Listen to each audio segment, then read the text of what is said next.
astronauts into space either. These are effectively big fireworks. And rather than used for celebrations, these are actually mainly used by the Chinese army. And what the Chinese army would do, if they saw another army marching towards them wanting to fight, and the Chinese didn't want to fight them, they'd send up loads of these firework-style rockets into the air. They'd have a big loud noise, a big explosion, loads and loads of lights, and usually the other army would get scared and run off and they wouldn't have to fight them. It's a very smart tactic. But when it comes to rockets we use today to get into space, we need to talk about somebody very, very important, and that is this gentleman here. Does anyone know his name? Go on. I know. Ooh, that's okay, we'll come back to you in a second. Alright, anybody else? Tell you what, if you can shout it right from the back, go for it. Isaac Newton, well done, and good projection as well. So it is Isaac Newton, Sir Isaac Newton. Who here's heard of Sir Isaac Newton before?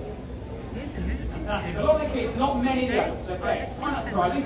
So for the benefit of the adults, Sir Isaac Newton was a famous British scientist, arguably one of the most influential people that ever walked the earth. Now, what I want to know is which subject did Isaac Newton work on? Was it gravity? Was it rainbows? Was it the laws of motion? Or was it the cat flap? All the options. Okay, so who by show of hands think that Newton worked on gravity? Gravity. I say gravity. Yeah. Okay, quite a lot of you. Who thinks it was rainbows? Rainbows. Who thinks it's the laws of motion? And who thinks it's the cat flap? Who thinks it's a cat flap? Cat flap. Again, I can't remember, well I know how some of you voted, but I can't remember how most of you voted. So again, big team, everybody right. The correct answer is all of them! Oh!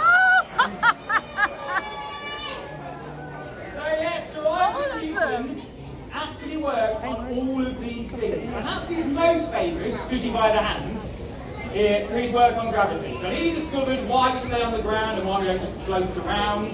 But he also worked with prisms, which explains why we get rainbows. He also apparently, as rumour has it, had a very irritating cat. It kept wanting to come in and out, in and out, in and out, and Newton had to get up constantly to open the door.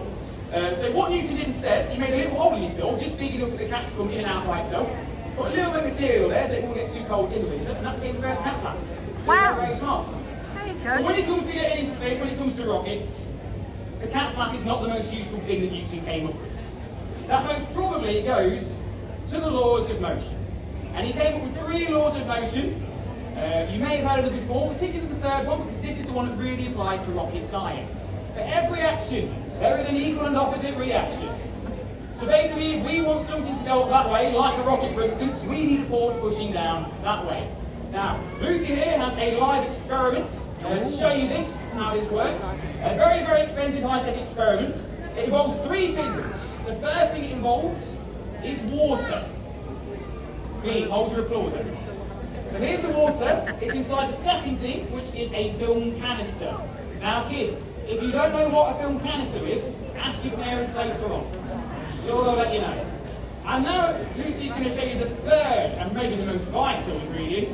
It is part of an Alka-Seltzer tablet. As I said, no expense was spared bringing you this show here today. So what Lucy's going to do in a second, she's going to drop half an Alka-Seltzer into the film canister, into the water, pop the lid on, give it a good old shake, turn it upside down, inside our jar, and then she's probably going to run off somewhere in that direction. So we're going to go through this. I want you to keep your eye though on the film canister. So listen. So in goes the Alka-Seltzer, give it a good old shake, run off over there. Now keep your eye on the canister. So calibration should be taking place right now. And we should see the effects of it sometime soon. We can't guarantee when it's going to happen though, so let's try and encourage this by giving it a countdown. Go from 5. 5, 4,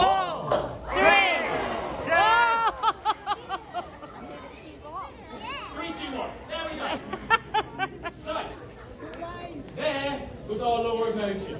So we have our chemical reaction, it forced our lead off down that way, that was our action. So which way did our equal and opposite reaction go? That way, fantastic. I have just noticed though, we have still got half an Alka-Seltzer left, and this is our last show of the day. We do have another canister. I mean, I guess we could do it one more time. Yeah! I'm sure nobody wants to see that, right? Yeah! Who wants to see it one more time? Yeah! Alright, go on then. We'll do it one more time. We're going to waste half an Alka-Seltzer. So a lot of the budget went on this. So, two of these ready, by the way, because sometimes film canisters can be a little bit loose and sometimes we can slip out. So we always, if you're going to do a life size demo, always keep two of these. So this is what we're going to do now. So we'll do it one more time. We'll pop the alcohol seltzer in. Pop the lid on. Good shake. This is the film canister we have to try today, so this will be interesting. Tell you what, let's give it a countdown this time. We'll go from 10. 10. 9, 8, 7, 6, 5, 4, 3, 2, 1. That's how One day we'll get that can. Exactly right. It's going to be a brilliant day for it. Okay? Not today. So close. There we are. So who here, by show of hands,